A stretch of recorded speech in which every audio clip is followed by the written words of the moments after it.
When I was in 8th to 10th grade, I became deeply involved in a small building server. Most of the members were between 15 and 17 years old, and I joined a group of builders, Skyping with them for hours every weekend. We grew close quickly and trusted each other enough to follow one another on Instagram. I became particularly close with one of the builders in my friend group named Peter. Peter was in the same grade as me, and we ended up texting quite a lot. I heard rumors that Peter might have a crush on me, which he denied. I found it laughable since it was the internet and brushed it off. Everything was fine for a while until something began to feel off when I talked to him. I started to catch him in small lies. This bothered me, so I figured it was time to distance myself from Peter and stop talking to him. A few months later, out of the blue, Peter texted me saying he might transfer to my high school to get in-state tuition for college. His plan was to live alone and support himself while still in high school. My stomach dropped when I read the text, because it felt very off. I tried to stay calm and told him that his plan was crazy and oddly convenient since he chose my random suburb. Peter insisted his plan would work and that it was just a coincidence he was coming to my high school. I tried to call Peter's bluff, hoping he was just messing with me because I had cut him off. Peter said he had already bought the plane tickets and was coming to stay in my town to visit some high schools in the area. Fear washed over me as I realized Peter had an unhealthy attachment to me. Peter was not bluffing. To my horror, he posted a picture on Snapchat at the airport. He asked to meet up while he was in town, and I, of course, declined. Later, I saw on his Snapchat story that he was taking a tour of my high school, posting lots of videos and pictures, probably hoping I would see them. Luckily, I was stuck at home with pneumonia. I spent the next few days on edge, afraid he would ring my doorbell at any moment. Fortunately, he wasn't smart enough to find where I lived. He flew home and didn't follow through with his plan. The baffling part was none of my old group on the Minecraft server thought Peter was doing anything creepy. I felt like I was going crazy for thinking this was weird. I thought my rejection of the meetup and continued no contact would be the end of it. About 2 years later, I had just committed to my dream college. I still, stupidly, followed Peter on social media because I wanted some warning if he came to my area. Once again, Peter did. I saw him posing in front of the library at my college with the caption saying, "Transferring here is definitely the move." A few months later, Peter found out I had a boyfriend and directly contacted me for the first time in 2 years.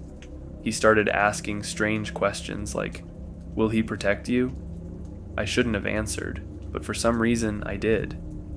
Finally, I blocked him and stopped following him on social media out of fear. He hasn't tried to contact me since. I definitely made some mistakes because I was young, scared, and had others telling me it was not a big deal.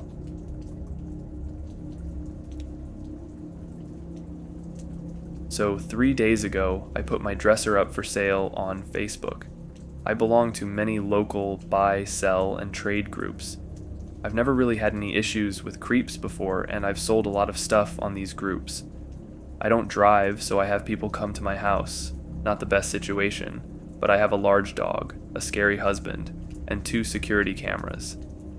The dresser was nothing special, just a dresser with a mirror in great condition. I wanted it gone to make room for 2 bookshelves in my room for increased storage. I listed it with photos, and for some reason, this post got popular. I'm talking 55 messages overnight.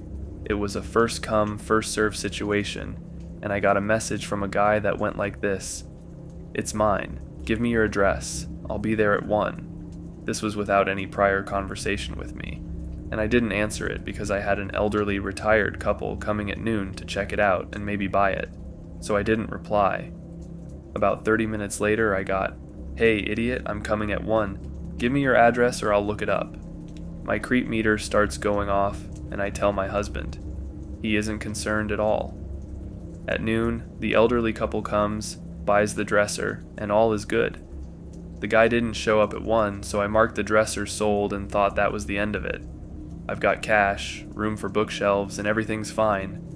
Until today at 1 p.m. when there's a hard knocking on my door. My dog goes apeshit. I'm not expecting anyone. Thank God my husband is home because that was some hard knocking on the door, and I'm generally nervous about answering the door as I've got pretty gnarly anxiety. My husband gets the door and it's some guy demanding his dresser.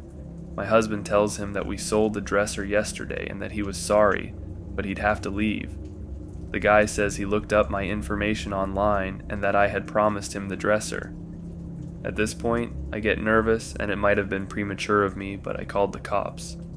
Thankfully, my husband got the door shut and locked, and the guy didn't stick around. We did have his picture on our cameras, which we are keeping because the police told us to be careful and keep things locked for a few days. But how freaking creepy do you have to be? I also don't know where he found my information, as I've been scouring the internet and find nothing. It's a little scary to know he got my address from somewhere, and I don't even know where.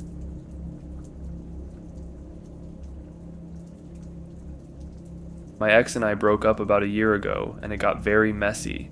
I was receiving DMs, texts, and Snapchats from what seemed like everyone from her hometown. I got everything from name-calling to death threats. I ended up having to block about 10 people from 3 different social media sources, but that's beside the point. The worst threats I received were from her recent ex. One read, "Oh, you hurt my girl? It's over for you. I know what town you live in.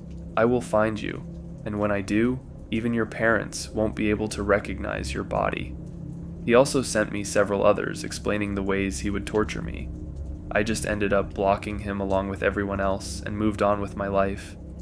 Well, today, getting close to our 1-year breakup anniversary, my ex and I started talking again on okay terms, and everything seemed fine. I went about my day and walked over to this popular deli to grab a bite to eat. I ended up passing a friend of mine along the way. We talked for a bit and split ways as I headed to the deli. This is when I was approached by 3 taller guys. My stomach hit the ground when I saw the guy's face. It was a boyfriend of my ex. I knew instantly from having to stare at his profile picture, and he brought friends. He quickly grabbed my shoulder tightly and looked me in the eyes. I stared back into his, and they seemed full of rage and insanity. "I finally found you," he said in probably the calmest voice. He continued to whisper, "You know what I have to do to you now. I am a man of my word." Every inch of my body began to crawl. Fight or flight was kicking in, and time felt in slow motion. My brain was running 1,000,000 miles per hour. 3 versus 1.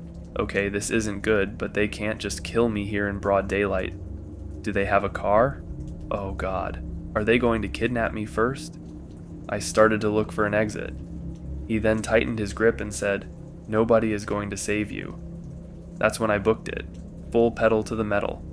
I knocked his grip off me and watched as the 3 guys tried to grab me, but I was already gone.